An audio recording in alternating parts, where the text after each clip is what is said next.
I was second year then when someone invited me for a one-to-one and shared to me what Jesus have done on the cross. And that led me to follow Jesus, trust God and believe in Him. In my journey with God, I experienced the true freedom and a changed life.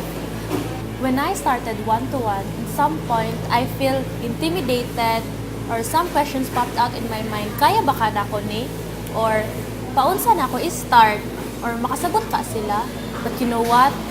God really moved in such an amazing way that He removed all the fears and doubt in my heart and filled it with a spirit of boldness and guidance to share His story through one-to-one to my friends and classmates.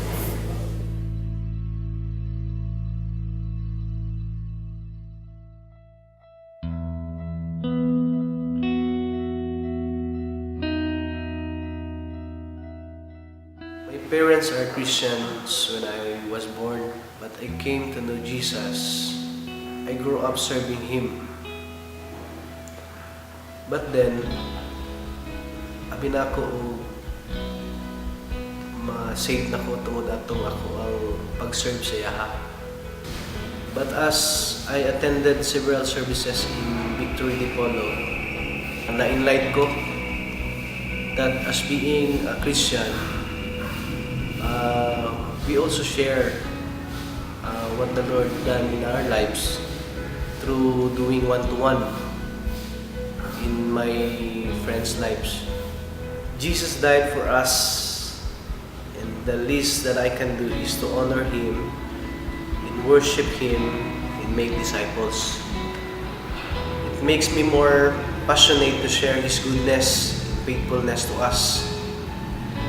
So, karon, I am so empowered and confident to spread His word.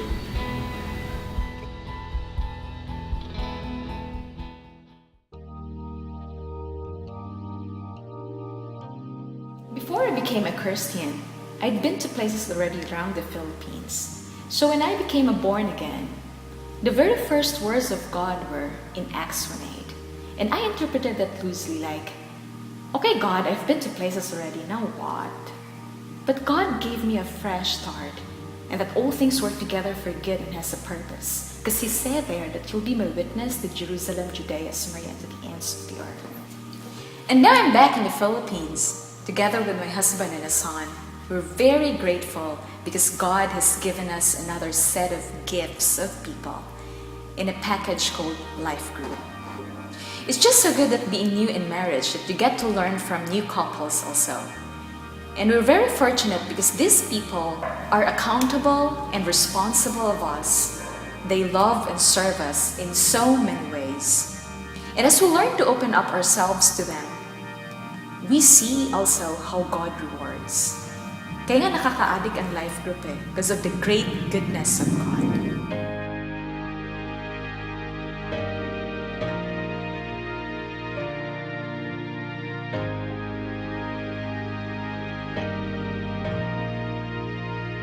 I actually knew Christ before.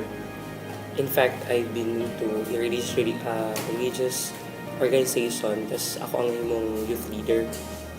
But it's just for an achievement na dapat ma-earn ako since SK chairman ko to please people for fame. Isa naug na ako to mga achievements before. I feel like empty until nag-graduate ko sa college. I earned as a registered nurse. After that, nag-ano ko eskwela ko for masteral. And I earned it also until I visited Dipolog City, naka-work ko. Tapos until na-meet na ko ang a friend ako from Victory, and she keeps on inviting me to attend a service, or I don't know what service is. The worship night, akong first na akong naatinan. And that time, grabe, it's very overwhelming. As in, I can't contain it, the joy, the happiness na akong na-experience that time. I feel like, na-flashback tanan-tanan. Then, akong emptiness na ko is nawala din siya. Tuloy-tuloy na to siya. Moto siya nga, na one-to-one ko. Tapos naka-attend ako sa Victory Weekend. And I feel like I'm victorious. Tapos, right now, I'm leading a life group. 2 life groups. One is for young professional. And kadua is for students sa ABC. And at first, hesitant kay ko nga paingon nga ako mag-lead sa life group. I feel like I'm not capable of doing this. I don't know, hindi ko kabalo kung sa akong i-share nila, matuo ba ka sa ako But one thing nga akong na-realize after sa life group was, it's not all about me, it's all about Him.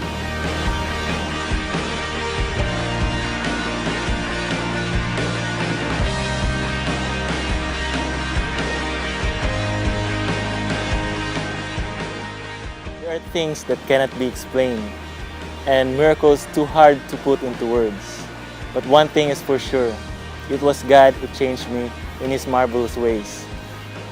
He has delivered me from many troubles and accidents countless times, healed me from my mental and emotional illness, and took me out from the darkness I was in. Slowly, one by one, God rearranged the things that matter most in my life, put me in a place where He is evident and where He can bless me with all of His goodness. The realization of how much He loves me has driven me all the more to read His Word, and by His grace, enabled me to obey Him so much that I can say that I can do all things through Him who strengthens. It is all because of God's love that I'm able to be there for others, to share what I have learned. For me, it is one of the best things I can give to God in return. It is to be His disciples and make disciples. And in my current situation, I am overjoyed to serve God in the campus, doing life group and one-to-one. For all the students to hear and know the truth and to be directed to the love of God.